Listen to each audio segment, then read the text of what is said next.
রিনা, কি হচ্ছে সব? তুমি এভাবে হট করে ঘরে ঢুকছো, তোমার কোনো কমন সেন্স নেই। না না, কমন সেন্স আমার নেই, সব আছে তোমার। তাই তো একটা পরপুরুষকে ঘরে ডেকে লীলা করছো।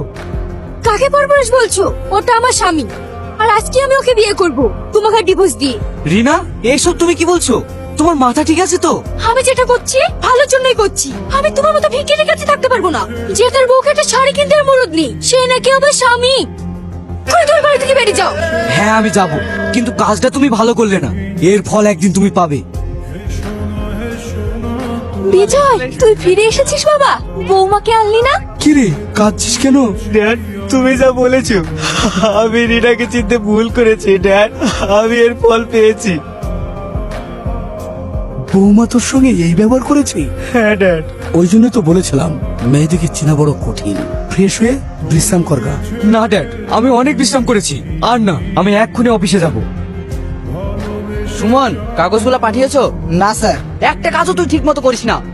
দেখুন স্যার, আমি যার নুন খাই তার সাথে নিমখ হারামি করতে পারবো না। নিমু খারামি করতে পারবি না? না, এর আগেও আপনি 1 কোটি টাকার মাল ছড়িয়েছেন, আবার একই কাজ আমাকে করতে বলছেন। আপনি জানেন ছোট মালিক এসছে, যে কোনো সময় অফিস ভিজিট করতে পারে। ছোট মালিক ছেলে মানুষ, ও এইসবের কি বোঝে? তুমি বোধহয় ভুলে গেছো বোর গলায় যে সোনার নেকলেসটা ঝুলছে ওটা আমার দেওয়া। ঠিক আছে স্যার, আমি দেখছি। আজ তোমাদের প্রমোশন হবে তাই না? আজ আমাদের মালিক সবাইকে ডেকেছে, দেখা যাক কি বলে।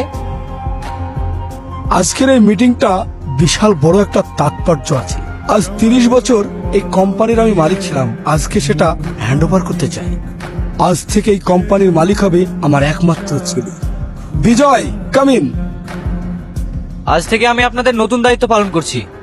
আপনাদের সুবিধা অসুবিধা আমাকে জানাবেন। হে তো বিজয়, বিজয় তো হলে রমেন চৌধুরীর একমাত্র ছেলে, আর তুমি এই কথাটা আমার কাছে লুকিয়ে রেখেছিলে। আমি তো জানি না। আপনারাই হলেন এই কোম্পানির মা বাবা। আপনারা চাইলে কোম্পানি বড় করতেও পারেন, আবার ধুলোর সঙ্গে মিশিয়ে দিতেও পারেন। কাল এই কোম্পানিতে আমি ঢুকেছিলাম, সব জায়গায় হয়তো যেতে পারিনি, কিন্তু যতটুকু দেখেছি এই সতের মধ্যে কিছু অসৎ মুখ লুকিয়ে আছে। সেই সব জানোয়ারদের মুখোশ আজ খুলে দেবো। ইন্সপেক্টর সেন। হ্যাঁ sir. Manager Rakesh and Suman, তোমরা এখানে এসো। এই স্টিল কোম্পানির 1.5 কোটি টাকা তছনছের অপরাধে আমি তোমাদের দুজনকে গ্রেফতার করলাম। Sir, sir. বিজয়, বিজয়, তুমি আমাকে ক্ষমা করে দাও। ক্ষমা? আমি তো একজন অপদার্থ স্বামী,